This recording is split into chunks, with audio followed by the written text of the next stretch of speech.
కేంద్ర మంత్రి బండి సంజయ్ కుమారుడు బండి భగీరథ్ బెయిల్ పిటిషన్పై హైకోర్టు విచారణ జరిగింది. విచారణ సందర్భంగా ఫిర్యాదుదారుకు హైకోర్టు నోటీసులు జారీ చేసింది.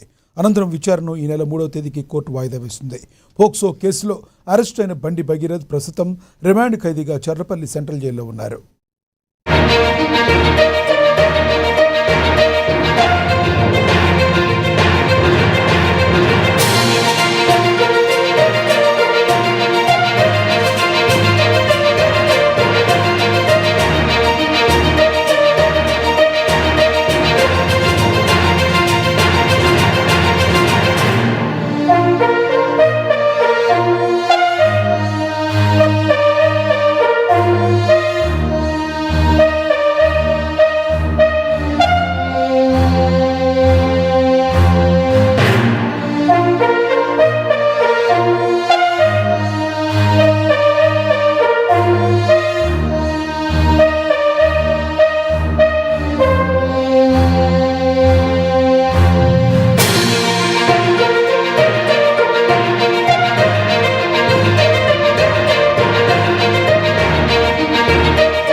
కేంద్ర మంత్రి బండి సంజయ్ కుమారుడు బండి భగీరథ్ బెయిల్ పిటిషన్పై హైకోర్టులో విచారణ జరిగింది.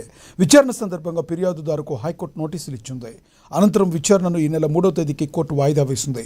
పోక్సో కేసులో అరెస్ట్ అయిన బండి భగీరథ్ ప్రస్తుతం రిమాండ్ ఖైదీగా చర్లపల్లి సెంట్రల్ జైల్లో ఉన్నారు.